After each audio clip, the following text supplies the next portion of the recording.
বালক যেন তোমার মতো, তোমার যেমনি চলন তেমনি গঠন, বালক যেন তোমার মতো।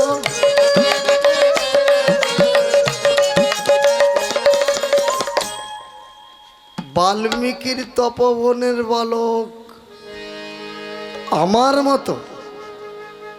হ্যাঁ, কেন আমার মতো কেন? তাহলে আমাকে তো একবার নিজেকে একবার যেতে হয়। সারথি মহারাজ, রথটি একটু ভালো করে সাজাও তো। আর শোনো, 1,92,000 সৈন্যকে সাজতে বলো। আমি পুরো তপবনের বাইর দিয়ে সরজ নদী টদী দিয়ে, গোদাবরী নদী টদী, গোমতী নদী ফদী যা আছে আমি চারদিক থেকে ঘেরবো। ওই বালককে ঘিরে আমি প্রমাণ করে দেবো যুদ্ধ কাকে বলে। তোমরা প্রস্তুত হও, ততক্ষণ আমি আমার মাকে প্রণাম করে আসি। অন্তঃপুরে আছেন মাতা কৌশল্যা জননী, বিদায় লইবার তরে এলেন রাম রঘুমণি। এসে বললেন, মা প্রণাম হই মা।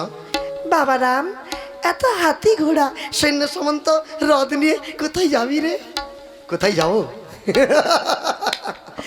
মা, আমার যজ্ঞের অশ্ব 10-12 বছরের 2টি বালক বন্দি করেছে, আমার 3 ভাইকে বেঁধেছে, আমি মুক্তি করতে যাব, একটু আশীর্বাদ করো। বালক? হ্যাঁ। কোথায় বাবা? বাল্মীকির তপবনে। ও আচ্ছা রাম, তবে কি সেই বালক? সেই বালক মানে? তুমি কি বালককে চেনো নাকি? রাম, তুই কিছু মনে করিস নি, আজকে রাত্রি হইল যখন 2য় প্রহর, ওই তপবনের একটি স্বপ্ন দেখেছি বালকের। বালকের স্বপ্ন দেখেছ আজকে রাত্রি? হ্যাঁ। আচ্ছা, ঘটনাটা কিরকম? স্বপ্নের ঘটনা শুনবি? ওরে স্বপ্নের ঘটনা শুনবি? আমি ছিলাম শয়নে, ওরে আমি দেখিলাম স্বপ্নে বাল্মীকির তপবনে। আমি ছিলাম শয়নে,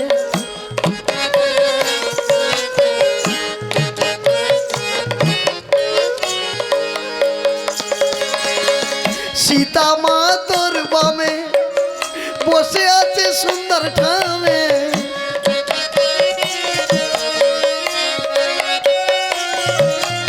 ওরে সীতা মা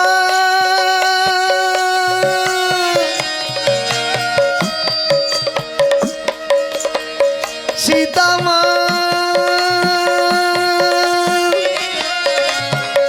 সীতা মা সীতা মা তোর বামে বসে আছে সুন্দর ঠামে, তোদের কোলে 2টি যমজ সন্তান, ঠিক যেন বালক তোমার মতো। স্বপ্নে দেখেছি 2টি বালক তোমার মতো, বালক যেন। মা,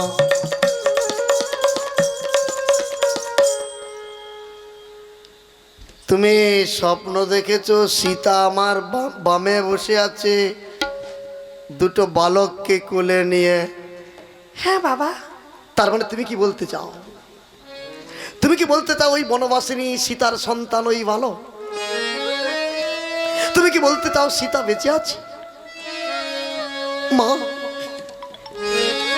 আমি জানি আমার সীতাকে, ও যদি বেঁচে থাকতো এই 12 বছরের মধ্যে একদিনও আমাকে দেখাবার জন্য ছুটে আসতো।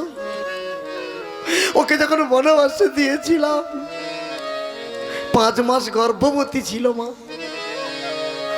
আক্ষেপে অভিমানী আমার জলে ঝাঁপ দিয়ে প্রাণ বিসর্জন করেছে।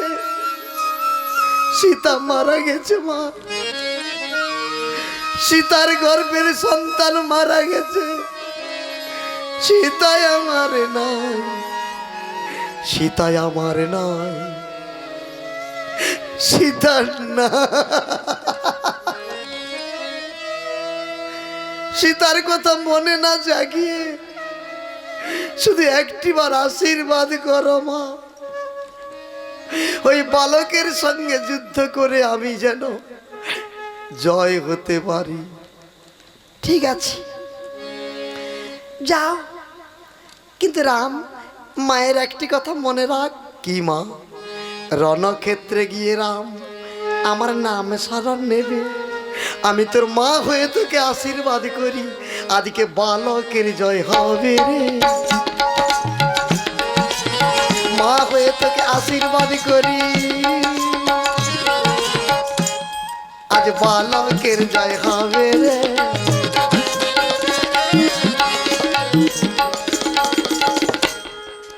কার জয় হবে?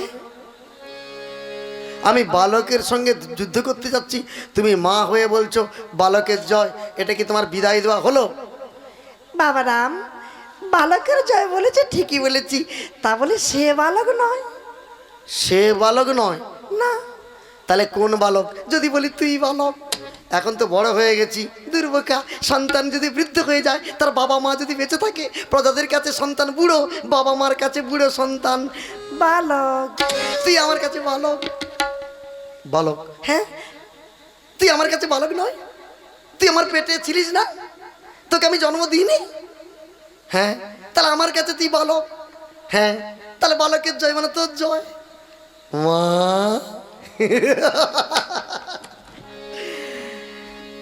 তুমি আমাকে বালক ভেবে বিদায় দিচ্ছ, আর আমি তো তখন থেকে ভেবে বসে আছি সেই বালক। দূর বোকা, আমি নিজেই বোকা। মা বল, মা তুমি আমার মাথায়, তুমি নিজে একটু হাত দিয়ে বলো তো বালকের জয় মানে আমার মাথায়। ঠিক আছে, এবার রামের মাথায় হাত রেখে কৌশল্যা মা কয়, তোমরা দেখো গো, আমি আমার ছেলের মাথায় হাত দিয়ে বলি বালকের জয় হবে রে। রামের মাথায় হাত দিয়ে বলি।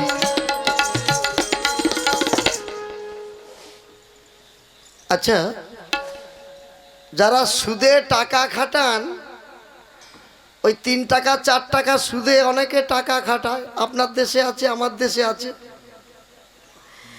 আচ্ছা বলুন তো, যারা টাকা সুদে খাটায়, পাওনাদারকে আগে আসল টাকা মাগে না আগে সুদ মাগে? মানে আপনার দেশে আগে কি মাগে? হ্যাঁ, মানে আসল এখন দরকার নেই কি?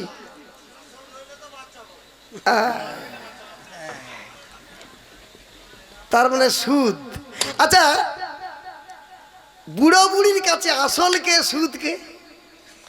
বুড়ো বুড়ি, ঠাকুমা ঠাকু দাদা, ছেলে আর নাতি দুজনে আছে, বিচার করুন আসল কে সুদ কে? দাদু ঠাকুমা কিন্তু বলছে আমার কাছে আসল কে আর সুদ কে। তার মানে ছেলে হচ্ছে আমার আসল, আমার ছেলের কাছ থেকে যেটা এসেছে নাতি, সেটা হচ্ছে সুদ। তাই প্রত্যেকটা সংসারে এই যে ঝগড়াঝাটি হয় শাড়ি বউর, বেশি দেখবেন নাতিকে নিয়ে, নাতি নাতনিকে। বৌমা কই একটা চড় মারুতো বাচ্চাকে, বুড়া বুড়ি যদি দেখতে পায় না, হ্যাঁ এ তো কম বংশের ঝুড়ি নয়, আমার নাতিকে মারবে। পড়ার দরকার নেই, মারা চলবে না। কেন? ছেলেকে 2-4 ঘা মারু ক্ষতি নেই, নাতিকে মারা চলবে না। কেন? এই জন্য ঠাকুমা দাদুর কাছে নাতি নাতনি ওটা সুদ। সেই জন্য কৌশল্যা মা বলছে বালকের জয় হবে, আশীর্বাদ করি আমি বালকের জয় হবে রে।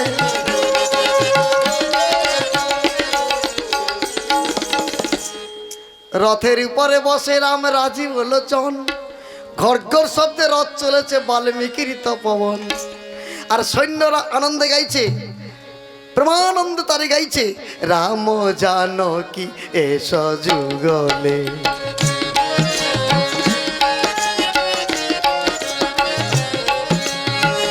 রাম জানকী,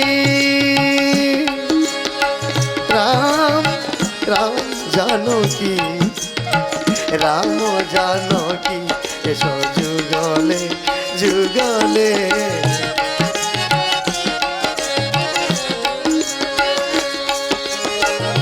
ইন্দ্রানীলামণি কাঞ্চন আভা চন্দ্রকান্তামণি আছে যারাই দু নামে একাধারে রূপেতে উজ্জ্বল করে ওই অসীমা রূপের রাশি বিজুরি ঢাকি রঘুবর সুন্দর বামে সবে জানকী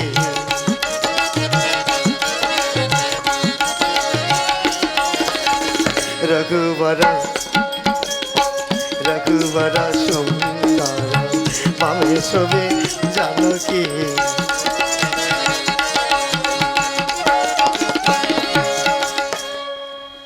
ওদিকে ভগবান শ্রীরামচন্দ্র বিপুল সৈন্য একত্রিত করে আসছে আর এখানে লব কুশ দুই ভাই বৃক্ষের অন্তরালে দাঁড়িয়ে দাঁড়িয়ে যুক্তি করছে। যুক্তিটা কি? দাদা, এই দাদা কি? রামের ক ভাই রে? কেন রামের 4 ভাই? দাদা, রামের 3 ভাইকে আমরা 2 ভাই বেঁধেছি, আমরা কি কম বীর বল? লব বলে দূর, এখন আমরা বীরই নয়। দাদা, এখন আমরা বীর নয়। না দাদা, কবে বীর হবি? লব বলে কুশ ভাই, লব বলে কুশ ভাই আমার কথা এই জানি স্থির, রামকে যদি বাঁধতে পারি তবেই আমরা বীর। ওই রামকে যদি বাঁধতে পারি তবেই আমরা বীর। এই কথা শুনে তখন কুশ বলে রামকে আমি বাঁধব রে, যতই কষ্ট হোক দাদা রামকে আমি বাঁধব। লব বলে তুই বাঁধ আর আমি দেখি। কিন্তু দাদা কি, রামকে বাঁধবো ভেবেছিলাম, এখন চিন্তা করে দেখলাম বাঁধা উচিত নয়। কেন? রাজাকে বাঁধলে দেশ চলবে কি করে? লব বলে যে নূতন রাজা হবে সে দেশ চালাবে। দাদা, নূতন রাজাকে? লব বলে কেন, রামকে বেঁধে অযোধ্যাতে আমি রাজা হব আর সীতামাকে রাজমাতা বানিয়ে তোকে মন্ত্রী বানাইব। দাদা, আমি রাজা তুই মন্ত্রী? না, তুই রাজা নয় আমি। ও মানে আমি রামকে বাঁধবা তুই রাজা হবি, তোর কি বুদ্ধি? আরে আমি বড় ভাই, আমি হব না তুই হবি। দাদা, তাহলে সীতামাকে নিয়ে তো অযোধ্যায় চলে যাব। হ্যাঁ, কিন্তু এই কুঁড়ে ঘরটাই কে থাকবে? তখন লব বলে এখান থেকে সীতামাকে নিয়ে গিয়ে অযোধ্যায় রাজমাতা করিব, আর ওখানে একটা পুরনো বুড়ি আছে রামের মা কৌশল্যাকে এইখানে রাখিব। দূর, সে বুড়ি তো না খেতে পেয়ে মরে যাবে। লব বলে মরুক, বুড়ি হয়েছে কিসের খাওয়া? হ্যাঁ, খেয়ে খেয়ে বুড়ি হয়ে গেছে, আরো খেতে দাও। এই জন্য বুড়ো বুড়ি যত মরবে তত ভালো। দাদা, একটা রদ আসছে না? হ্যাঁ রে, এই বুঝি সেই রাম এলো রে, এই বুঝি সেই রাম এলো রে, ওই শ্যামল বর্ণ রথের উপরে এই বুঝি সেই রাম এলো রে। দাদা, দাদা কি? আরে রামকে একটু প্রণাম কর, দেশের রাজা চলে আয়। তখন 2 ভাই মানে রাজাকে সম্মান দিতে হয়। দূর থেকে কুশলভ রঘুবীরকে করিল প্রণাম। যেই করেছে প্রণাম, রথের উপরে দেখতে পেলেন রাম। বলো, তোরা আমাকে প্রণাম করলি, আমি তোদের বন্দি করে অযোধ্যায় নিয়ে যাব এসেছি, তোরা আমাকে প্রণাম করলি, আমি আশীর্বাদ করি বাবা তোদের হবে জয়, আশীর্বাদ করি বালক তোদের হবে জয়।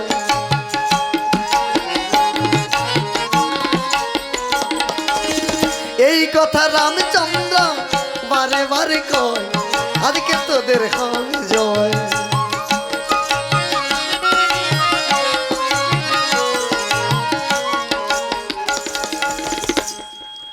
হনুমান ছুটে এসে বললেন, এ আপনি কি করলেন বাবা? কেন? বালককে আপনি বললেন তোদের জয় হোক, আশীর্বাদ করলেন। রামচন্দ্র হনুমানকে তত্ত্বপূর্ণ কথা শিখালেন যে হনুমান, আমি ভগবান কিনা জানি না, কিন্তু সবাই বলে। কিন্তু আমি তোমায় একটা কথা শিক্ষা দিচ্ছি, আমি পৃথিবীতে কোনো মানুষকে আশীর্বাদও কোনোদিন করিনি, আর কোনোদিন কাউকে অভিশাপও করি না। তাহলে মানুষ যে বলে গোবিন্দের কৃপা পেলাম, রাম আশীর্বাদ করলো, অমুক করলো, তুমুক করলো, শোনো, যারা অজ্ঞানী ব্যক্তি তারা এইসব কথাগুলি বলে, মানে তাদের জ্ঞান খুব সীমিত। আমি কোনোদিন কোনো ভক্তকে আশীর্বাদও করিনি, অভিশাপ করিনি। তার একটি শ্লোক আপনাদের বলি। কর্ম শ্লোকটা হচ্ছে, ভগবান নিজ মুখে বললেন, না দত্তে কস্তি পাপং নচৈব স্বীকৃতম বিভু অজ্ঞানন্ন প্রীতঙ্গেন চেন মহন্তি দন্তব। একটু বাংলা করে এবার বলবো, এটা আমার কথা নয় বাবা। যারা শ্রীমদ্ ভগবত গীতা পড়েন, গান শেষ করে তো বাড়িতে যাবেন, বাড়িতে গিয়ে আপনারা গীতাটি একটু খুলবেন, পঞ্চম অধ্যায়টা খুলবেন। আচ্ছা, পঞ্চম অধ্যায় খোলার পর খোঁজ করবেন 14-15 নম্বর শ্লোক। ওই শ্লোক দুটো যদি পড়েন, কি করছেন আপনি বা কি করবেন বা কে কি করায়, ভগবান কি করায়, ওই দুটো শ্লোকে কিন্তু জলের মতো পরিষ্কার। শ্লোকটা ভেঙে বলে দিচ্ছি। না দত্তে কস্তি পাপং, তার বাংলা হচ্ছে, আমি কারোর পাপ পুণ্য গ্রহণ করি না, আমি কাউকে পাপ পুণ্য করাই না। হে অর্জুন, না দত্তে কস্তি পাপং না চৈব সুকৃতম বিভু। মানুষ যে যার সুকৃতির ফলে জন্মগ্রহণ করে সেই কর্মে লিপ্ত। অজ্ঞান আর জ্ঞানের মাঝখানে দাঁড়িয়ে মানুষ যেমন যেমন কর্ম করবে, সেই কর্মের উপরে ফলটা কি হবে সেটাই আমি তাদেরকে পুরস্কার দিই। এটা আমার জীবনের একটা উপলব্ধি। আমি যখন দাদুর কাছে গান শিক্ষা করেছিলাম, আজ থেকে 42 বছর আগের কথা বলি, তখন কিন্তু দাদুর কাছে গান শিখতে আসতো 26 জন, আমার মনে আছে। 26 জন রামায়ণ শিখতে এসেছিল। প্রথমে শিক্ষা শুরু করেছিল গায়ত্রী অধিকারী, কলকাতায় বাড়ি, গড়িয়ায়। তারপরে শিক্ষা করতে এলো সুবল দাস। তারপরে আমি গেলাম, আমি শিক্ষা শুরু করলাম। তারপর মনীন্দ্রনাথ জানা, তারপর শম্ভুনাথ চট্টোপাধ্যায়। কিন্তু সর্বপ্রথম যে যিনি শিখেছিলেন, যিনি প্রথম দাদুর কাছে গান শিক্ষা করেছিলেন, তিনি ছিল পরমেশ্বর অধিকারী। আমি চোখে দেখেছি এসব, তখন খুব ছোট্ট আমি। তা আমি সেই সব জিনিসগুলো দেখে দেখে অনুভব করেছি। আজও পর্যন্ত আমি রামায়ণ গাইছি, যে 26 জনের মধ্যে সুবল দাস গাইছে, কানে আসে, আমি গাইছি, আর মনীন্দ্রনাথ ও গাইছি। কিন্তু আর গায়কগুলোকে খুঁজে পাওয়া যাচ্ছে না। আমি খোঁজ খবর নিয়ে দেখেছি সব চুল্লু ঘরের ওস্তাদ হয়েছে। ওই যে গোবিন্দ একটাকে সুইচ মেরে টেনে নিয়েছে, আর গাইতে পারছে না। কেন? ওই যে কর্মণ্যবাদিকার হস্তে মা ফলেছি কথা জানো, ভগবান বলছে কর্মের উপরে ফল। অনাথ বন্ধু সবাইকে শিখাচ্ছে, কিন্তু তুমি কিছুদিন গাওয়ার পর বন্ধ হয়ে গেল। কেন? তোমার কর্মের গন্ডগোল। এখানে গোবিন্দের কি দোষ আছে আর অনাথ বন্ধুর কি দোষ আছে? হ্যাঁ, তোমার কাজটাকে তুমি তো নিজে ভুল করছো।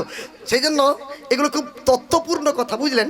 খালি কিছু কিছু মানুষ আছে দেখবেন, জ্ঞান কাণ্ড নেই, বই তো পড়েনি, সাধুঘরে গুরুদের সঙ্গ করেনি, সব ভগবান করায়, সব ভগবান করায়।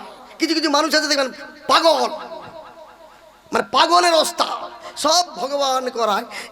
ঝাড়গ্রাম আমি গান করতে গিয়েছি, লধাশুলি। তা আসর একজন কীর্তন গাইছে, সবই তো গোবিন্দের ইচ্ছা, আমাদের কোনো ইচ্ছা নাই, সবই তিনি করান। এখন এক চুল্লু ঘর এখন সামনে বসেছিল, জানেন, সে প্রচুর মদ খায়। সে তখন ভাবলো, আমি 150 টাকার মদ খেতাম, কাল থেকে 300 টাকার খাবো। কেন? সব গোবিন্দ করায়। কেন? 50,000 টাকার কীর্তনিয়া বলেছে সব গোবিন্দ করায়। তার তো মদ খাওয়া বেড়ে গেছে। তখন তার স্ত্রী বলে, তুমি তো 150 টাকার মদ খেতে, তুমি 300 টাকার খাচ্ছ কেন? বলে 1,500 ওই 40,000 টাকার কীর্তনিয়া বলেছে সব গোবিন্দ করায়। খবরদার ঝগড়া করবি না বউ, সব গোবিন্দ মদ খাওয়াচ্ছে, আমি খাই না। তখন আমার কাছে তার বউ এসে বলে, বাবা আপনাদের কীর্তিনীরা কি শুরু করেছে? কেন, সব কি গোবিন্দ করায়? আমার স্বামীর কোনো দোষ নেই, সে চুল্লু খেয়ে মরছে। আমি ভাবলাম যিনি বলেছেন তারও জ্ঞান কম, আর এ যে বুঝেছে এটাও বোঝাবো।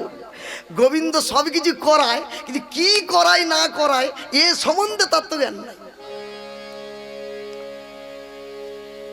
এগুলো জেনে রাখতে হবে।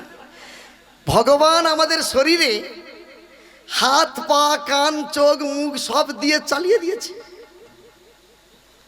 এবার ভালো মন্দ অনুভব করার শক্তিও তিনি দিয়েছে। এবার এইগুলি নিয়ে তুমি কি কাজটা করবে, চুরি করবে কি হরিনাম করবে, সেটা তোমার ব্যাপার। আর তুমি যে কর্মটা করবে, কৃষ্ণ বলছে তুমি যে কর্ম করতে চাইবে সে কর্মের বেগটা আমি দেব। তুই চুরি করবি কর, কৃষ্ণ কিন্তু না বলবে না। চুরি করতে চাইছিস কর। তারপরে খিরিজ গাছে যখন বেঁধে পাবলিক পিটবে তখন আমি কিন্তু আর নাই। কেন, তুই তো কর্ম বেছে নিয়েছিস বাবা। হ্যাঁ ভক্তজন মণ্ডলী, হাওড়া জেলায় গান করতে যাই, স্টেজ থেকে উঠলেই সব অফিসার বাবুরা সব পৌঁছে যায় এক একটা বাচ্চাকে নিয়ে, বলে প্রাণীকৃষ্ণ বাবু আমার ছেলের মাথা একটু হাত দিয়ে দাও। কেন, ওর মাথাটা ভোলা, মাথায় কিচ্ছু নেই, লেখাপড়া যেন ভালো হয়, আপনি একটু হাত দিয়ে দাও। আমি বললাম আমি যদি ওর মাথায় হাত দিয়ে ওর কি হবে? না ও ভালো পড়বে। আচ্ছা দুধ বিক্রি করে বাজারে কি খাও? ঘরের দুধ ঘি বিক্রি করে ভোলা মাছ খাও, তা ছেলের মাথা ভোলা হবে না কি হবে? হ্যাঁ, দুধ বিক্রি করে কোথায় গেল সেই ঘি খাওয়া, কোথায় গেল দুধ খাওয়া, কোথায় গেল প্রসাদ খাওয়া, কোথায় গেল নিরামিষ? এসব বাদ দিয়ে আধুনিক খাওয়াচ্ছ, আর যত বিজ্ঞানের আধুনিক খাওয়াচ্ছ মাথাও সেরকম হচ্ছে। আর 2-4 দিন পরে মোবাইল নিয়ে বসে থাকবে, আপনি কিছু বলবেন সে তখন উত্তর দেবে আমার ব্যাপার। ওগুলো শুনতে হবে। কেন, খাওয়ার পটিংয়ের গুণে তার কর্ম। সবাই বলুন নিতাই গৌর প্রেমানন্দে।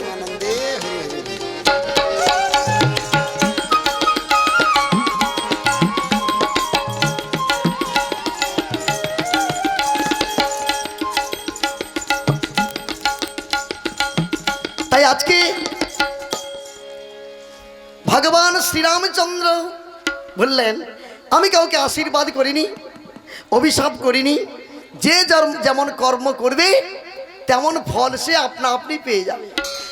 তারপর রামচন্দ্র রথ থেকে নেমে লবকুশের দিকে তাকিয়ে আছে, বলে কি বা সুন্দর রূপা মানাহার কাঞ্চন বরণ জিনিয়া, কি বা সুন্দর।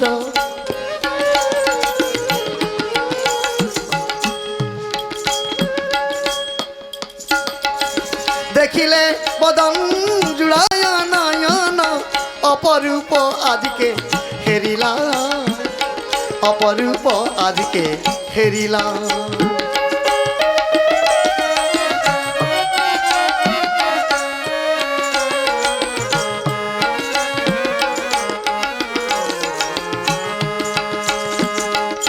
বালক তোমরা দুই ভাই কি জাতি, কোথায় বসতি, কি তোমাদের পরিচয়? বালক সে কি নাম, পরিচয় চাহা? বনবাসী মরা এই পরিচয়, পাতার কুটিরে মোদের আশ্রয়, বনবাসী মরা এই পরিচয়।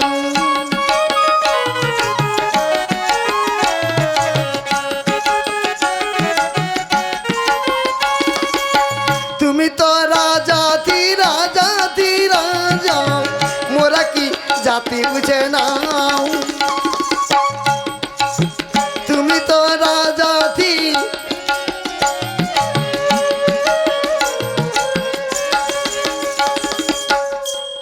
হারমোনিয়ামটা ধরছে না, ব্যাটারি মনে হয় শেষ, একটু দেখুন না, মাই গেল নিভে যাচ্ছে, ফোনটা জ্বলছে আবার মাঝে মাঝে নিভে যাচ্ছে, ধরছে না।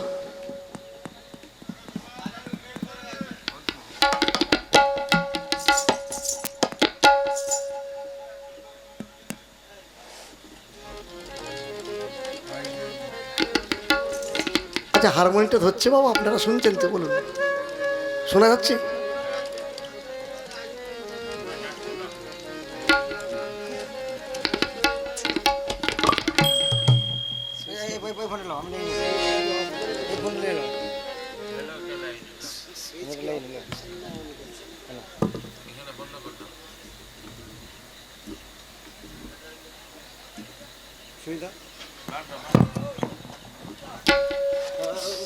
এটা খুলে দাও বাবা, এটা লাগিয়ে দাও তো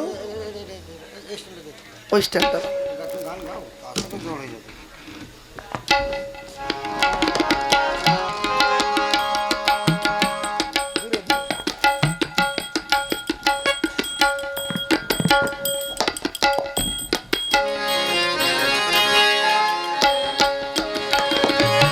বনবাসী মরা এই পরিচয়, পাতার কুটিরে মোদের আশ্রয়।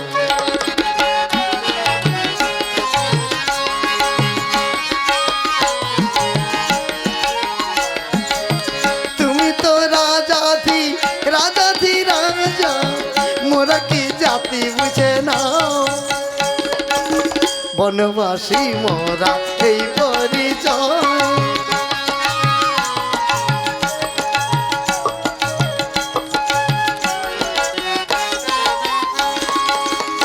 বালক তোমরা কি জাতি আমাকে বুঝে নিতে বলছো? মন বলে তোমরা তাপস কুমার নয়, ছদ্মবেশী ক্ষত্রিয় বালক। ঠিকই বলেছেন রাম, আমরা ক্ষত্রিয় বালক। তা তোমরা যদি ক্ষত্রিয় কাননে কেন, মানে কাননে কেন? ক্ষত্রিয় কি কাননে যায় না? না, কেন? ক্ষত্রিয়ের প্রাণ যাবে, কখনো কারো শরণাগত হবে না। ক্ষত্রিয় কখনো কাননে যায় না।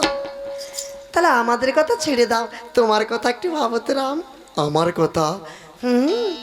তুমি কেন গিয়েছিলে কাননা মাঝারে? রাম তুমি কেন গিয়েছিলে কোটিতে বাকল পরে শিরে যাটা ধরে?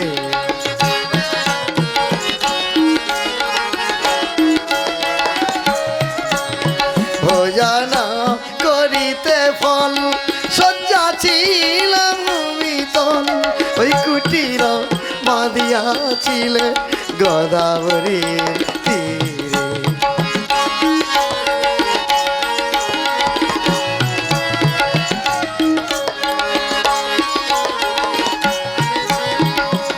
বালক আমি কেন কারণে গিয়েছিলাম?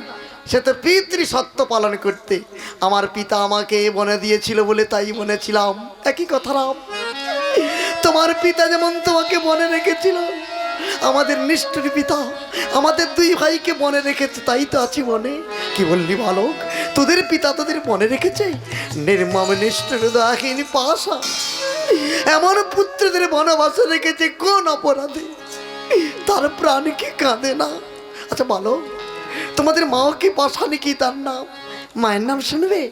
তোমায় বলে কি জানাবো তোমারে, হে রাম বলে কি জানাবো তোমারে।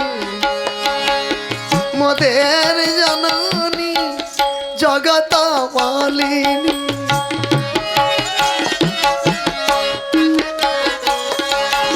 মোদের জননী জগত মালিনী, জগজনে ডাকে যাহারে।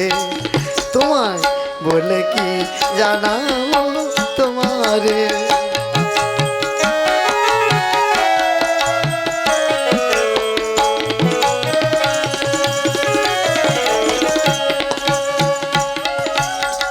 যার যেই ভাব সেই মতো হয়, মা ছাড়া মা তো আর কিছু নয়।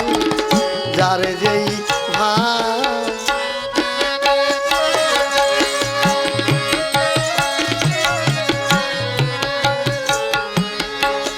বসে কাঁদিলে জগত জুড়া, বসে কাঁদিলে জগত জুড়া।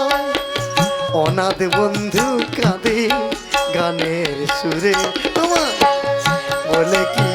বলে কি বলে কি বালক বহু নামে বিভূষিত জননী তোমাদের মায়ের যদি এত রূপগুণ পিতা কেন নির্মম নিষ্ঠুর দয়াহীন পাষাণ বলো তোমাদের পিতার নাম ও রাম এ বিশ্বমাজারে মোদের পিতাকে যে নাহি চিনে সে অতি মূঢ়জন জনগণ্যমান্য রাজা হয়ে মোদের পিতাকে চেনো না এ বড় লজ্জার কথা তাহলে শোনো রাম মোদের পিতার নাম কে না জানে গো এই গানের কথা সুর গ্রন্থ না অনাথ বন্ধ অধিকারী মোদের পিতার নাম কে না জানে গো মোদেরা জনম জগত পাল জগ জনে ডাকে ধ্যানে গো মোদের পিতার নাম কে না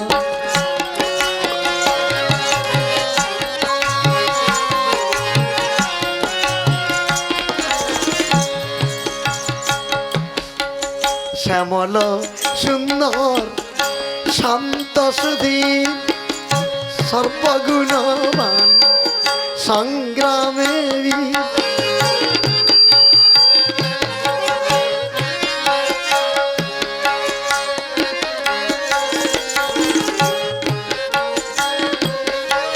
সেই বীর পুত্র আমেরা বীর রাম ভৃত না হে তোমার রনে গো মোদের পিতার নাম কে না জানে গো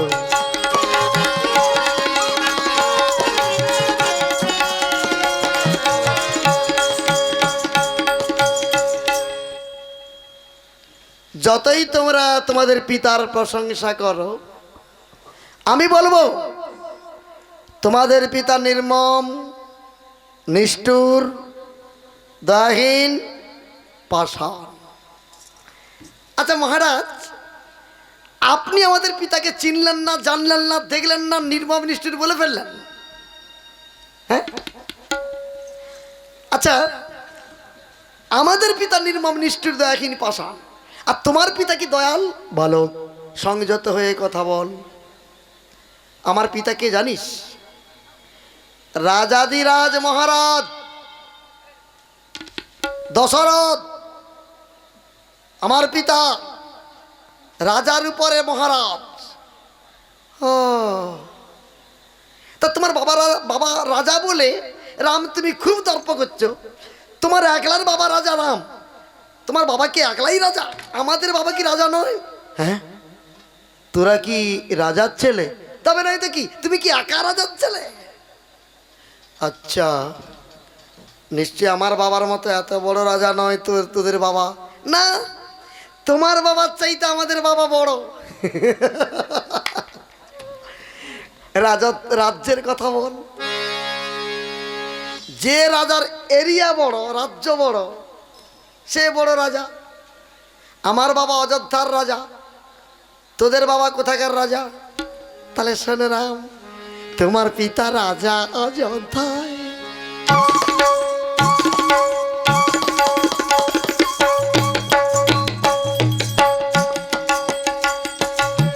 তোমার পিতা রাজা অযোধ্যায় মোদের পিতা রাজ্য করে বিশ্ব জগৎ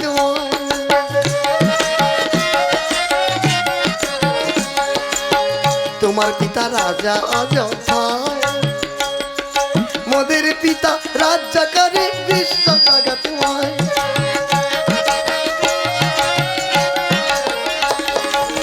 মনে মনে শ্রেষ্ঠ কেবা মনে মনে শ্রেষ্ঠ কেবা বিচার করো না কেউ বাক্য এই তো তোমার পিতার পরিচয় গৌরব করো না হে রাম রাম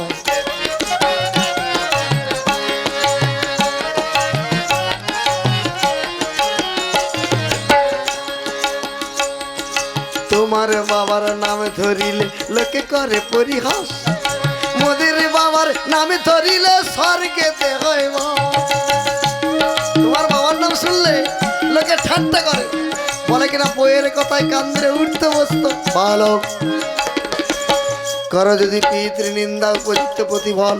আরে যা সত্যি তাই বলছি। শোনালাম তোমার পিতা কানে পরিহাস, মোদের পিতার নামে ধরিলে স্বর্গেতে হয় বাস।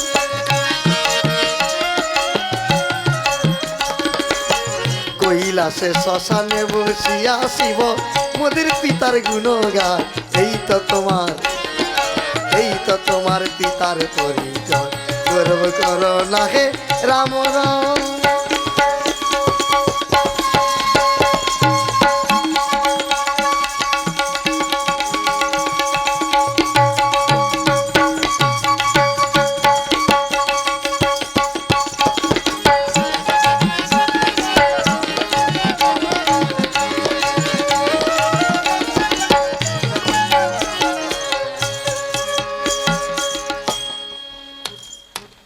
বালক, আমি শেষবারের মতো তোদেরকে প্রশ্ন করি, তোদের চাঁদ মুখ দেখে কেঁদে উঠে প্রাণ, আর ওই বদনে হানচিস কটু বাক্যবান। আমি রাজা হয়ে হাত জোড়ে করে তোদেরকে বলছি, বালক, তোদের পিতার নাম শুনতে আমার ইচ্ছে করছে। একটি বার কৃপা করে তোদের বাবার নামটি বল। কুশ বলে, আমাদের দু ভাইকে যদি রাম যুদ্ধ করে একটু হারাতে পারো, বাবার নাম পেয়েই যাবে। তার মানে তোদের মা বিয়ে করেনি, এবার বুঝতে পেরেছি। তোদের মা হচ্ছে অসতী কলঙ্কিনী, তোরা বাবার নাম বলতে পারছিস না। কুশ বলে, মহারাজ, আমাদের মা অসতী আর তোমার মা কি খুব সতী? আমার মা সতী। তোমার বাবার নাম কি? আমার বাবার নাম দশরথ। কোন দশরথ তোমার বাপ? বুঝলাম না। অযোধ্যায় তো 6 জন দশরথ আছে, তোমার বাবাকে কি বললি? অযোধ্যায় কজন দশরথ আছে? 6 জন। 6 জন দশরথ অযোধ্যায়? এ তো জীবনে শুনিনি। আমার বাবা তো একলা। আচ্ছা ঠিক আছে, 6টি দশরথের রূপ গুণের ব্যাখ্যা কর। যে আমার পিতা হবে তাকে হ্যাঁ বলবো। কুশ বলে, প্রথমে দশরথের কথা কহিত অবস্থানে, অন্ধমুনির ছেলে সিন্ধুকে মেরেছিল শব্দ ভেদিবানে। যে অন্ধমুনির ছেলে সিন্ধুকে মেরেছিল কে হয়? সে তো আমার বাবা হয়। ও প্রথম দশরথ তোমার বাবা? আচ্ছা রাম, দ্বিতীয় দশরথের কথা কহিত অবস্থানে স্ত্রীর কথায় পুত্রকে 14 বছর পাঠিয়েছিল বনে, সে কে? সে তো আমার বাবা। ও সেও তোমার বাবা? তাহলে তৃতীয় দশরথ যিনি, এই কি তোমার বাপ? পরশুরামের কুঠার বয়ে যার মাথায় পড়লো টাক, তার মাথায় টাক পড়লো, সে কে? যার মাথায় টাক পড়েছিল সে আমার বাপ। ও তাহলে চতুর্থ দশরথের কথা জানা আগাগোড়া। 4 জন পুত্র থাকতে হলো বাসি মরা। সে অযোধ্যায় বাসি মরা হয়েছিল আমার বাবা। এ আমার বাবা। ও তাহলে পঞ্চম দশরথের কথা। রাম, আমার মনে হলো রাজা ধীরাজ হয়ে তিনি বালির পিণ্ড খেলো। বৌমার হাতে গয়াতে বালির পিণ্ড খেলো। ওরে বালক, তোরা চুপ কর, চুপ কর। অনেকে পুরনো কথা বাবা। আমার স্ত্রী আমাকে, আমার বাবাকে বালির পিণ্ড দিয়েছিল। মিথ্যা নয়, মিথ্যা নয়, এ আমার বাবা। আর একজনের কথা বল। কুশ বলে, ষষ্ঠ দশরথের কথা। রাম, আমার জানা আগাগোড়া। আমার মনে পড়ে নদীর ধারে 10 পায় হাঁটাহাঁটি করে।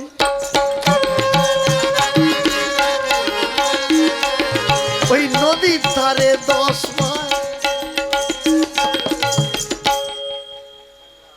নদীর ধারে 10 পায়। বালক, তোরা কি বলতে চাস আমি কাঁকড়াকে বাবা বলবো? 5 জন আমার বাবা, কাঁকড়া আমার বাবা নয়। যেই বলেছে 5 জন আমার বাবা, কুশ বলে তোমার মায়ের পঞ্চপতি। কেন বললে তুমি আমাদের মা অসতী? তোমার মায়ের পঞ্চপতি।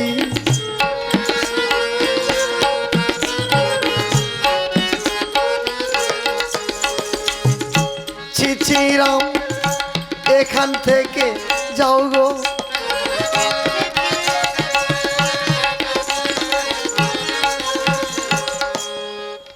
তোরা আমাকে ছি ছি বললি? হ্যাঁ, তোরা ছি ছি বললি? আর নয়, আয়। রণহুঙ্কারে ধন টঙ্কারে কম্পিত তপবন। পিতা পুত্রের তুমুল যুদ্ধ বেঁধে গেল। রণহুঙ্কারে ধন টঙ্কারে কম্পিত তপবন। অম্বর পরি চমকে বিদুর চঞ্চল দেবগণ। ওই রণহুঙ্কারে ধন টঙ্কারে মারনে বজ্রবনে দশরথ নন্দন। মারনে বজ্রবনে দশরথ নন্দন। কুশীল ধনুকেতে জুড়িল শৈলবন। বিস্মিত রঘুরাই কুশীলা বিমুখে তাই মানে যেন ভাবে রাম এ যেন সপন। রণহুঙ্কারে ধনু টঙ্কারে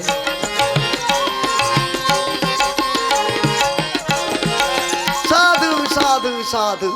বালক, এ যুদ্ধে তোমরা পুরস্কার যোগ্য। বলো তোমরা কি পুরস্কার চাও? রাম, ধনীপুরে রাজা বলে খুব দর্প করছো, তাহলে আমার দুই ভাইকে পুরস্কার দিন তো। কি? দুইটি প্রাকৃতিক স্বর্ণকমল। বালক, প্রাকৃতিক স্বর্ণকমল বিধাতার সৃষ্টিতে নেই, আমি কোথায় পাবো? শোনো রাম, যে কমল তুমি দেখাতে পাচ্ছ না সেই কমল আমরা তোমাকে দেখাবো। বালক,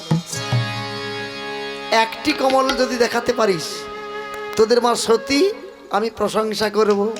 কুশ বলে দাদা চলো মায়ের কাছ থেকে কমল আনি, চলো।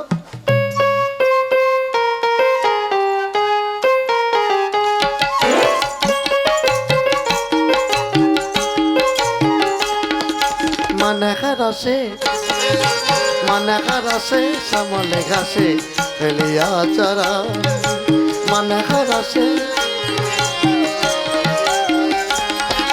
সীতা মায়ের নয়ন তারা মায়ের জীবন ধন। সীতা মায়ের নয়ন তারা মায়ের জীবন ধন। মানেখা রসে শ্যামলে ঘাসে ফেলিয়া চরা।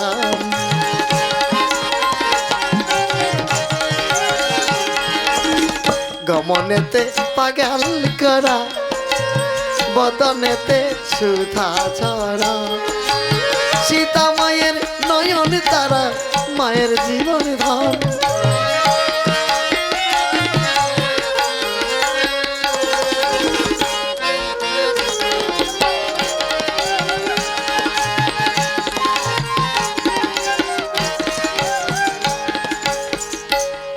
প্রণাম এই মাতা।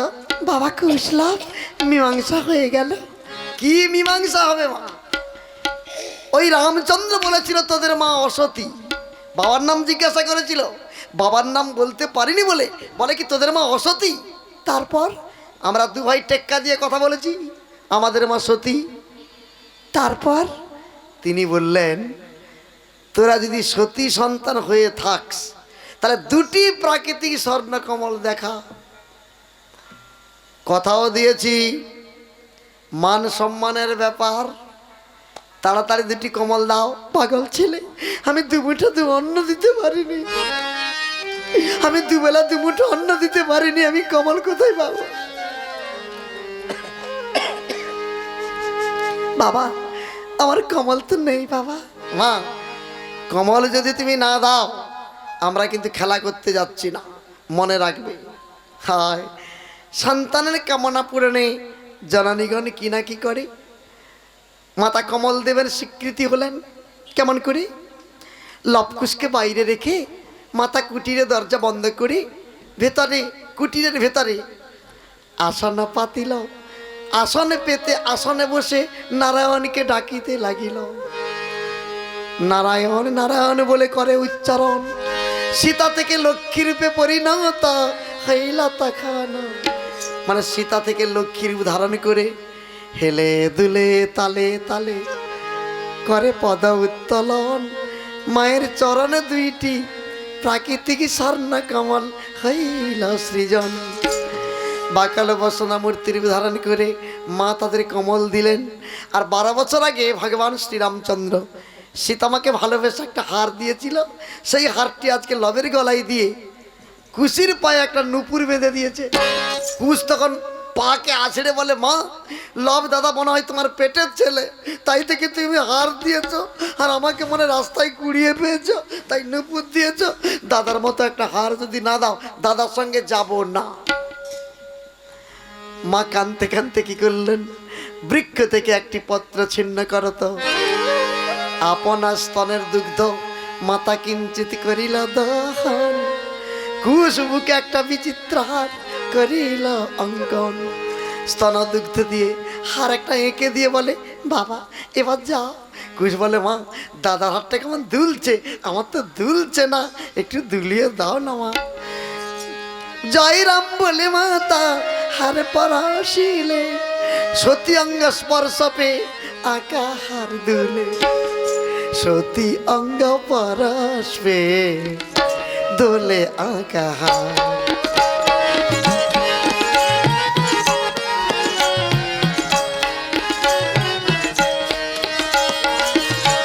এ যে সীতা সতীর ভান্ডার, এ যে সীতা সতীর ভান্ডার, অকুল পাথা দোলে আঁকা হার।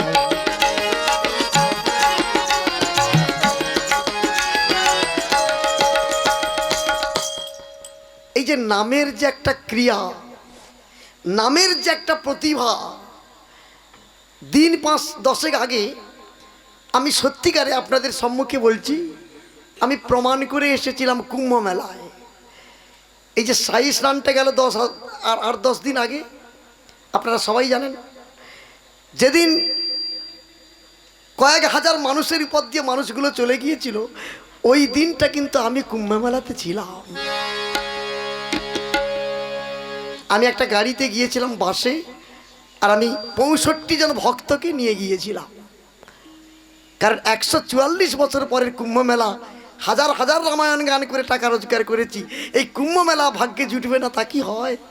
65 ভক্ত নিয়ে আমি নিজে গাড়ি, ট্যুরিস্ট গাড়ি করে গিয়েছিলাম। কিন্তু ভক্তদের একটাই কথা বলেছিলাম, যখন ভিড় ভাট্টাগুলো খুব শুরু হলো, তখন আমি আমার ভক্তগুলোকে বললাম, যদি বাঁচতে চাও তোমরা আর এগোবে না, একটু পিছাও, একটু পিছিয়ে তোমরা থাকো। কিন্তু ভক্তরা আমার কথা মেনে নিয়ে আমি বলে, একটু পিছিয়ে ব্রিজের দিকে পালিয়ে এসো, স্নান এখন আর ওদিকে করতে হবে না বলে সবাইকে আমি টেনে নিয়ে গিয়ে আমি পূর্ব দিকে চলে গিয়েছিলাম, সবাইকে স্নান করিয়েছি। ওখানে আমি কাউকে স্নান করাইনি। তারপর পেপারে ফাঁস কি হচ্ছে আপনারা তো সবই জানেন, মোবাইল খুললে দেখতে পাবেন। থো মেরে গেছি আমি। তখনই চিন্তা করেছিলাম, গোবিন্দ আমাদেরকে বাঁচিয়ে দিয়েছে। সতী অঙ্গ পরশে দোলে আঁকা হার।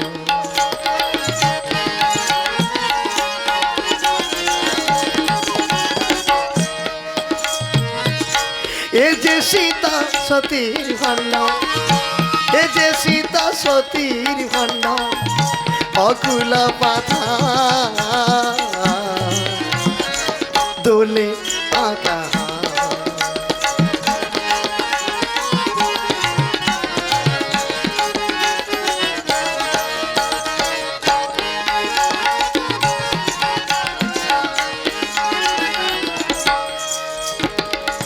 শ্রীরামের নাম বলে শিলা ভাসে সিন্ধু জলে, মাত ভাসে নয়ন জলে, মাত ভাসে নয়ন জলে, হইয়া কাতর দোলে আঁকা হার।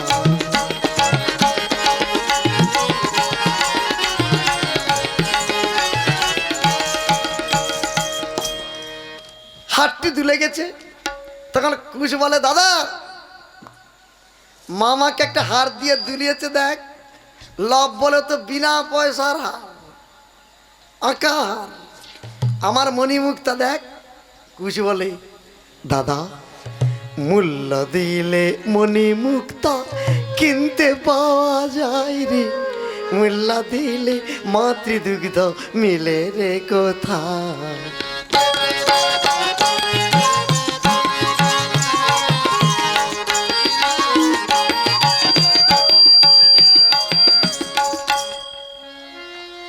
এ জগতে আমাদের মতো সবার মা তো আছে, আকাহার বল কোন জগতে কোন মা দুলিয়েছে? কেন? লবকুশ জানে মা সব কিছু পারে কেন? রাম ভজন করে, কৃষ্ণ ভজন করে। ভক্তজন মণ্ডলী, আপনারা কালী পূজা করুন, শীতলা শিব পূজা করুন, সরস্বতী তারা যার পূজা করবেন করুন, পুজো করতে কাউকে না বলিনি। কিন্তু এটা আপনাদের আমাদেরকে জানতে হবে কি, কালী শিব শীতলা লক্ষ্মী দুর্গা এরা কারা? এদের সবই কিছু আছে, দেবদেবীর সব কিছু আছে, কিন্তু একটা জিনিস নাই। কি? শীতলা মার কি আছে? শীতলা মঙ্গল আছে, শীতলা ভজন নাই। মনসার মঙ্গল হয়, মনসা মঙ্গল, ষষ্ঠী মঙ্গল, এদের ভজন নাই। শিবের গাজন আছে, ভজন নাই। চণ্ডী মঙ্গল হয়, ভজন নাই। ভজন মাত্র দুজনেরই আছে, সে হচ্ছে কৃষ্ণ ভজন, রাম ভজন। আর কলিযুগে ভজন না যদি করেন, উদ্ধারও জীবনে নাই। হ্যাঁ, কলির মানুষ ভজন বাদ দিয়ে শুধু ভোজন নিয়ে ব্যস্ত। একাদশী, পূর্ণিমা, অমাবস্যা, চুল্লু, মদ যা পাচ্ছে গিলে গিলে খাচ্ছে, শুধু ভোজন করে যাচ্ছে। যারা ভোজন কমাতে পারবে, ভজন বাড়বে, এটা অরিজিনাল কথা। আর যারা ভজন করবে তাদের ভোজনও কমে যাবে। ভোজন মানে খাওয়া, আর ভজন মানে হরি নাম করা। এই জন্য ৯৯% মানুষ খাওয়া নিয়ে ব্যস্ত, এই জন্য ভজনটা আমাদের শেষ হয়ে গেল। এই জন্য ভোজনটা একটু কমান, দেখবেন ভজন হয়ে যাবে।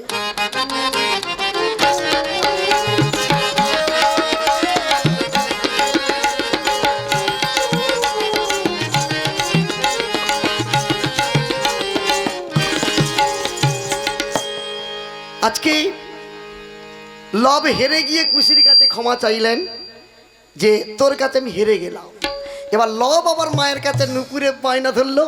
মায়ের তো নুপুর নেই, মা কোনো রকম একটা ফুলের নুপুর পায়ে দিয়েছে।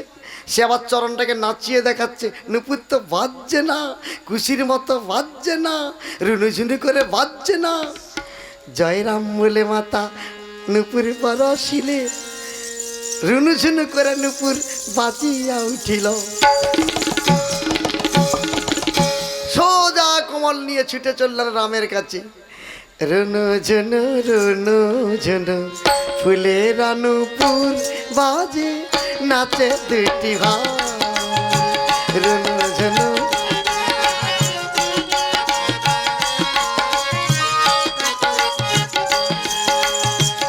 আনন্দেতে দেখেন মাতা,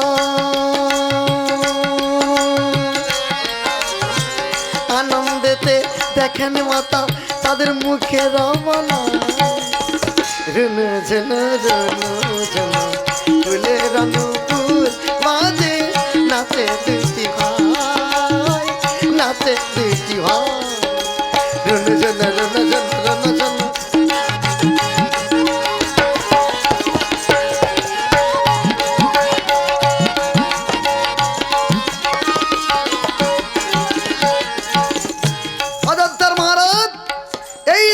প্রাকৃতিক স্বর্ণকমল চমকিত হলেন রাম। বৈকুণ্ঠে লক্ষ্মীর পাত পদ্ম হয় প্রস্ফুটিত। এ কমল এরা কোথায় পেল? এ যে আমার সীতার কমল। এ কি সীতার হার? আজ থেকে 12 বছর আগে ভালোবেসে সীতার গলায় পরিয়েছিলাম। আজকে বালকের কমল বক্ষে আমার সীতার হার। ওরে বলো, তোরা যে আমার মুখে আয়, আমি তোদের পিতা। রামচন্দ্র ধনুর্বাণ পরিত্যাগ করে ছুটিয়া চলিল। কমল বনে কুশ শ্রীরামচন্দ্রকে বন্ধন করিল। বন্দী হয়ে রামচন্দ্র পড়িল ভূতলে, মাটিতে পড়িয়া প্রভু সীতা সীতা বলে। সীতা সীতা বলতে বলতে অজ্ঞান। আর হনুমান যে গাছের ডালে বসেছিল, সে ভাবলো মহাপাপ হবে, হোক, এদেরকে মেরেই দেবো আমি। আমার প্রভুকে যখন বেঁধেছে রক্ষা নাই। ছুটে গিয়ে পড়ে হনুমান পর্বতের কোলে, 2 হাতে একটা পাহাড় এনে বলে মাথায় দেব ফেলে। সে চচ্চড় মর্মর শব্দে পাহাড়কে তুলে এনেছে, পর্বতকে তুলে এনেছে, তার মাথায় মেরে দিবে। আর হনুমানের কাণ্ড দেখে কুশলভ বাণ নিয়ে ধনুকে বসালো। এবার এক একটা বাণ নিক্ষেপ করলো, যত যত মারে হনুমানের শরীরে। আর হনুমান পর্বতের খণ্ড ঠেকা দিয়ে সব ব্যর্থ করে। তারপর কুশলভের তুন খালি, আর বাণ নেই। তখন 2 ভাই ধনুককে ছুঁড়ে দিয়ে বলছে, সীতামা সীতামা রক্ষা করো। মায়ের নাম ধরলো কেন? সীতামা একদিন বলে দিয়েছিল যে কোনোদিন তোরা বিপদে পড়লে সীতামা বলবি, উদ্ধার পাবি। সে কথাটা মনে আছে? তা আজকে বলে ফেলেছে 2 ভাই, সীতামা রক্ষা করো। যেই সীতামার নাম বলেছে, হনুমানের কর্ণে প্রবর হয়েছে। যেই তার কর্ণে প্রবেশ হলো, হনুমান চিন্তা করছে এদের বদলে সীতামায়ের নাম কেন? তাহলে সীতামায়ের সঙ্গে এদের নিশ্চয় একটা সম্বন্ধ আছে। তখন হনুমান পর্বতের খণ্ড 2টি দুম করে জলে ফেলে দিয়েছে। মানে নদী ছিল, গোদাবরী, নদীতে ফেলে দিয়েছে। ফেলে দিয়ে গদাটা রেখে দিয়েছে। রেখে হাত জোড় করে লবকুশকে বলে, আবার বল আবার বল, আবার বল আবার বল, ওই দুঃখিনী মায়ের নাম আবার বল আবার বল, দুঃখিনী মায়ের নাম আবার বল আবার বল, দুঃখিনী মায়ের নাম আবার বল আবার বল।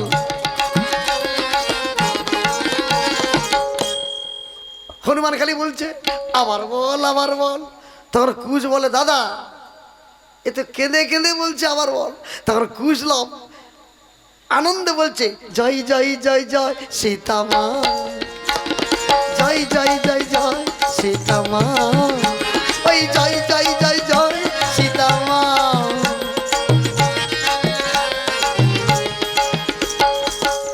যেই সীতামা সীতামা বলছে, হনুমান নামে বিভোর। যেই নামে বিভোর, কুশ বলে, দাদা কি এই সুযোগকে বেঁধে ফেল, আর এ সময় নষ্ট করা যাবে না। তার লেজ দিয়ে তার গলায় ফাঁস দিয়ে টেনে টেনে নিয়ে যাচ্ছে। কিছুক্ষণ পরে হনুমানের জ্ঞান চেতন এলো। বলে, আমার পিঠে কি লাগে? সে রাস্তায় মানে পথে যত কাঁটাকুটি সব ফুড়ে যাচ্ছে, তাকে মই দেওয়ার মতো টানছি। হনুমান তখন ঝরঝর করে উঠে পড়ে বলল, এই লেজটা আমার গলায় বেঁধে টান দিচ্ছিস কেন বল? তখন কুশলভ বলে, সীতামা সীতামা সীতামা সীতামা। হনুমান নামটা আবার শোনার পর মাটিতে শুয়ে গেছে। শুয়ে গিয়ে বলে, টেনে নিয়ে চল, নাম বল। ভক্তদের মণ্ডলী কিরকম ভক্ত দেখো, তাকে টেনে নিয়ে যাচ্ছে, রক্ত বেরিয়ে যাচ্ছে, তবু বলে নাম বল। তার কিরকম নামের কাঙাল। আর আপনারা আমরা দীক্ষা নিয়ে 14 দিন জব করার পর উন্নতি হয়নি, টাকা পয়সা হয়নি, সব মালা তিলক বাদ দিয়ে যা ইচ্ছা তাই করে যাচ্ছিস। এই হচ্ছে পশ্চিম বাংলার ভক্ত, এই হচ্ছে ভক্ত। শুনুন, সাধন করুন, মন দিয়ে ব্যবসা করলে কিছুদিন পরে উন্নতি হয়। তাই সাধন ভোজনটা ঠিক মতো করে যান, জব ধ্যানটা করে যান। আমি গ্যারান্টি দিয়ে প্রাণকৃষ্ণ অধিকারী বলছি, একদিন ফল পাবেন, সন্দেহ নাই। পাবেন, আসবে সময়, একটা আসবে। হ্যাঁ আসবে। তাই তিনটি নিয়মের মধ্যে যদি একটু ব্রতী হন, মাছ মাংস ডিম কাঁকড়া একবারে বিসর্জন দিতে আপনাদের আমি বলিনি, সারা জীবন খেয়ে খেয়ে আসছেন, কমাতে পারলে ভালো হয়। একাদশী, অমাবস্যা, পূর্ণিমা, বৃহস্পতিবার এই তিথিগুলো একটু মেনে চলা হিন্দু ধর্মের কর্তব্য। নম্বর 2, বাবা মার প্রতি অভক্তি করো না, বাবা মারকে একটু ভক্তি শ্রদ্ধা রেখো। নম্বর 3, সাধুগুরু বৈষ্ণবকে একটু মেনে চলো, একটু বড় ছোট জ্ঞান করে কথা বলো। হ্যাঁ, এমন কিছু নেশা ভাঙ করো না, পাড়ার প্রতিবাসী জানতে পেরে যাবে। যদি অভ্যাস করে থাকো, চুপি চুপি লুকিয়ে লুকিয়ে করো। হ্যাঁ, তোমার ছেলে, তোমার স্ত্রী কেউ যেন জানতে না পারে তুমি নেশা করো, তাহলে আর কি নেশা করলে।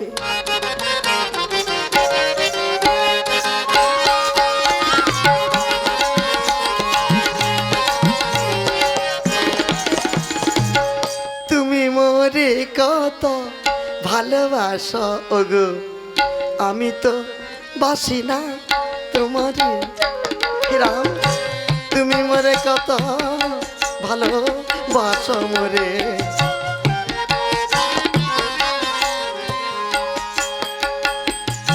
অনাথ বন্ধু অধিকারী আমাদের মধ্যে নেই, এই সুরের মধ্যে সে আছে।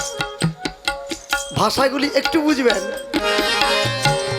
তুমি মোরে কত ভালোবাসো ওগো, আমি তো বাসি না তোমারে।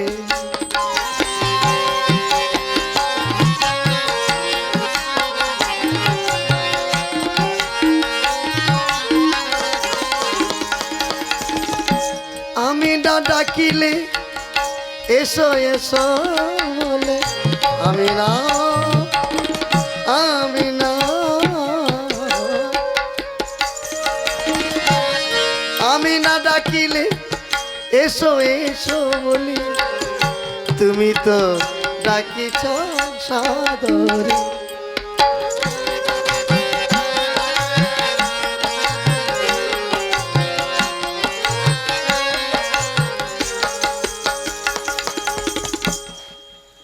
মা দেখো কাকে এনেছি, দেখো মা। বাবা কুশলভ হনুমানকে। হ্যাঁ মা, এ দুষ্ট মনে করেছিল, ওরে আরে হনুমান যে তোদের দাদা হয়, ওকে ছেড়ে দে। এবার হনুমানের বাঁধন খুলে দিলেন। মা বললেন, বাবা অযোধ্যায় কে কেমন আছে? হনুমান এবার সুস্থির হয়ে বসে বললেন, মা বাবা রামচন্দ্রের যজ্ঞের ঘোড়া বেঁধে সবাইকে বেঁধে এইমাত্র কিছুক্ষণ আগে প্রভুকে বন্দি করেছে। প্রভু বেঁচে আছে কিনা আমি জানি না। বাবা কুশলা, ওরে যে রামকে তোরা বন্দি করলি, তুমি তো বলেছিলে বাবা, আমি রাগে বলেছিলাম, সত্যিকার আমি মানতে বলিনি। ওই অযোধ্যার মহারাজ তোদের পিতা। পিতা? হ্যাঁ বাবা। আমার জীবন দুঃখে ভরা, সাথে আমার নয়ন ঝরা, কত আপনা কাঁদিব সে তাই।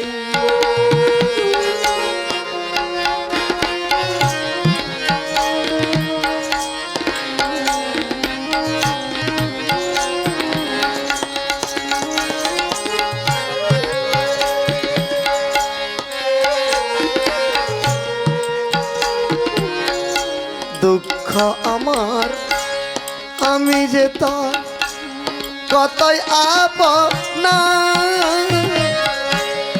এত করে বলি তার আমায় ছাড়ে না। আমি চলি যেই পথে, দুঃখ আমার সাথে সাথে, আর তো কেহ না। মা সীতা, বাবা মা লবকুশকে ফুলের সাজে সাজা, কালকে অযোধ্যায় নিয়ে যাব। পিতা পুত্রের পরিচয় হবে অযোধ্যা। আমি আজকে সবাইকে বাঁচিয়ে দিচ্ছি। বাল্মীকি মুনি তপবনে এসে মৃত সঞ্জীবনী জল ছড়িয়ে সবাইকে বাঁচিয়ে অযোধ্যায় পাঠিয়ে দিলেন, বললেন রাম কালকে হবে রামায়ণের ছন্দে বালকের পরিচয়। অযোধ্যায় রামচন্দ্র অশ্ব নিয়ে এসে যজ্ঞ সম্পূর্ণ করে সুসজ্জিত মঞ্চে বসলেন। তার পরের দিন লবকুশ এসে অযোধ্যায় রামায়ণ শুরু করলেন। ভক্তজন মণ্ডলী, সাতকান্ন রামায়ণ এই মুহূর্তে গাওয়া কোনো গায়কের পক্ষে সম্ভব নয়। লবকুশ অযোধ্যাতে ওই রামচন্দ্রের জন্ম থেকে ওই সীতার বনবাস পর্যন্ত গেয়েছিলেন। তখনই রামচন্দ্র প্রশ্ন করলেন, ভালো তোমরা যে রামায়ণের ছন্দে ওই সীতার বনবাস গাইলে, সীতার যে গর্ভ হয়েছিল ছেলে হয়েছে না মেয়ে হয়েছে? কুশ বলে, কেন যমজ সন্তান হয়েছে। যেই বলেছে যমজ সন্তান, তখন রামচন্দ্র বললেন সে দুটি রাজপ্রদীপ এখন কোথায়? তখন কুশলভ বলে, শোনো রামের রঘুরাই, সেই সীতার দুইটি পুত্র আমরা দুই ভাই রামায়ণ গাই। ওরে ভালো, ওরে আমি যে তোদের পিতা, আমাকে পিতা বলে ডাক, আমাকে পিতা বল। তখন কুশলভ বলে, পিতা যদি তুমি হও রঘুমনি, বনবাসে কেন মোদের জননী? পিতা যদি বনবাসে কেন মোদের জননী? অস্থি চর্মসার বসে একাকিনী, দুনয়নে বাড়ি ঝাড়ে, ও কথা সাজে না তোমারে, কেমনে বলরাম একেনা বচন।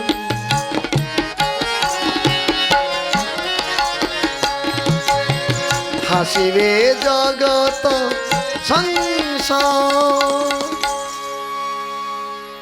লক্ষণ দাদা, সীতাকে আর বনে নয়, নিয়ে এসো অযোধ্যার মাটিতে। লক্ষণ তপবনে গিয়ে মায়ের চরণে ক্ষমা ভিক্ষা প্রার্থনা করে রথে করে নিয়ে এলেন অযোধ্যায়। অযোধ্যার মাটিতে নেমে রঘুবীরের সম্মুখে দাঁড়ালেন। হাজার হাজার নয়, লক্ষ লক্ষ মানুষ দাঁড়িয়ে দাঁড়িয়ে দেখছে সীতা মায়ের হিহীন অঙ্গজ্যোতি। রামচন্দ্র একবার দেখে লজ্জায় নতমস্তক হলেন। তখন সীতামা বললেন, সুন্দর এবে কেন গো নীরবে, কেন গো অথবদন? আমি কতদিন পরে হেরিলাম তোমারে, ও দুটি নয়ন কমল। প্রাণনা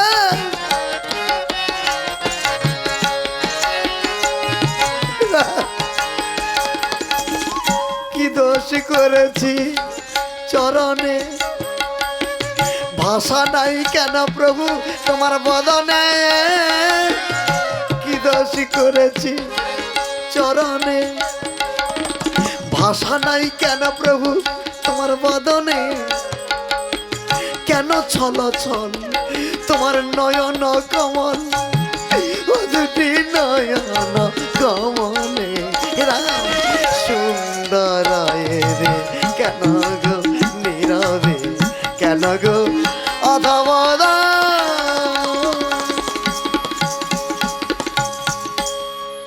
বাবা কুশলভ, মা অযোধ্যার মহারাজ তোমাদের পিতা, পিতা বলে ডাকো, ডাকবো। রাম যদি তোমাকে বামে নেয়। ভক্তজন মণ্ডলী, তুলসীদাস রামায়ণে রাম সীতার মিলন একটু হয়েছিল, তারপরের অংশটি পাতাল প্রবেশ। দাদু আমাকে নির্দেশ দেননি যে পাতাল প্রবেশ তুই গা। কোনোদিন আমি পাতাল প্রবেশ গাই না, আর যতদিন রামায়ণ গাইব আমি গাইব না। কারণ বিচ্ছেদ আমরা কেউ চাই না, যুগল চাই। রাধা কৃষ্ণের যুগল, শিব দুর্গা যুগল, সীতারামের যুগল। আজকে যুগলে লবকুশ প্রণাম করলেন, পিতা পুত্রের পরিচয়, রাম সীতার মিলন। সবাই জয় জয় রঘুপতি রাঘব বলুন।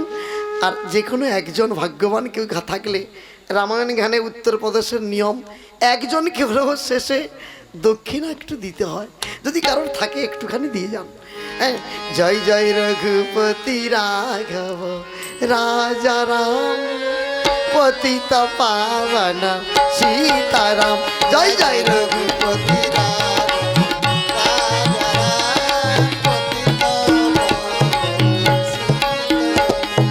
দশরথ নন্দন রাজা রাম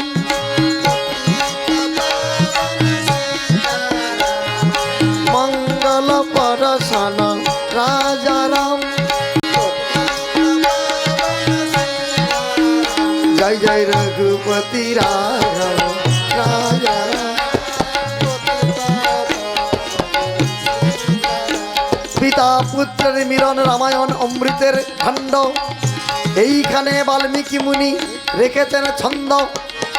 এইখানে অমৃতের লহরী ভজনী তাই গৌর প্রেমানন্দে। সবাই বলুন হরি হরি বল হরি বল হরি বল হরি বল।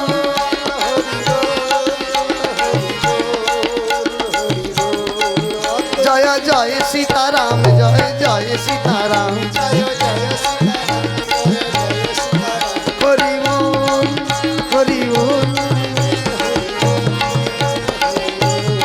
রামায় রামচন্দ্রায় রামভদ্রায় বেধসে রঘুনাথায় নাথায় সীতায় পতয়ে নমো নমঃ।